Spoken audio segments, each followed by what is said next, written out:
curious about your process, right? Like if you had to boil it down into a couple of steps, what is your process? And maybe what are some of the problems that you're trying to solve or that are being carried to you? Right. So I guess there's a few different processes because there's a few different deliverables or assets that you would make. Like for example, if I was trying to write an article, like say I was trying to write a micro article for my blog, the process starts far away from my computer.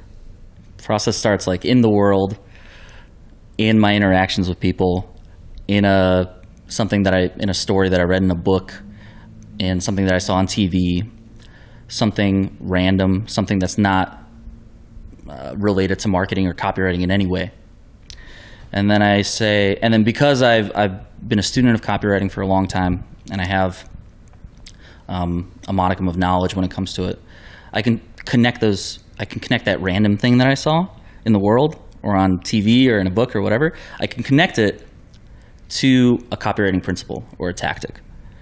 And that's when I make a note in my phone or wherever. I'll be like, okay, well, here's this anecdote that I heard, and it reminds me of a good way to teach this principle or this tactic. And so I make a note of that, and then after that, sits for a little while. Could be a couple hours or a day, depends how excited I am about it. Could be a month, I don't know. I look at it again, and I'm like, does this still resonate with me? Does this still make sense to me? And if it does, then I try to like shape an article out of it. And the thing about like micro articles, I like to like repost them on LinkedIn. So I want to keep them in that like word count. It's like 1,300 characters, so you're probably going to end up with like 220 words, something like that, 215. So I know that I have to combine this random fact or anecdote or story with this tactic or principle, and I have to do it all in 220 words. So how do I put that puzzle together? And that's my process, really. And like it usually starts with the headline, so the promise that you make to people, and then the lead, which is the first paragraph, couple sentences, which basically like surmises the story that we were talking, the anecdote, the little thing. And then there's a bridge to the lesson. You say like, oh, well, this is analogous to this copywriting tactic or principle, and then you tail it with a call to action. Whether that's if it's on social, leave a comment. What do you think of this? Or if it's on the blog, you could say, give somebody an action to take. Some sort of an exercise, something that's going to maybe help bolster this tactic or principle in their mind or help them get better at it. So that's the article piece, I guess.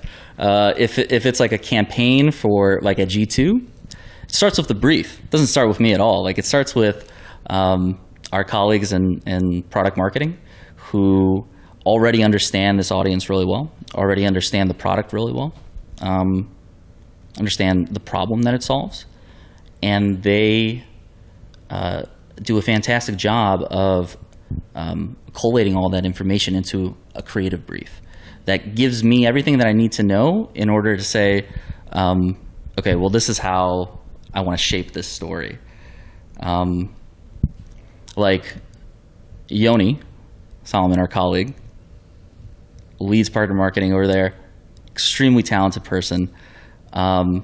He described it to me when we first started working together. He was like, I give you the crayons and you paint the picture, or like I give you the colors and you make the picture out of it. And that really is kind of how it works. Like the product marketing, the brief, that's designed to give you all of the raw information that you need to tell a story in a really clear and concise and compelling way to a very specific audience. And so that's the process if you want to create like an email campaign or sequence that leads to a landing page that gets people to fill out a form or a drift bot or something that gets them to, to the next step of the funnel.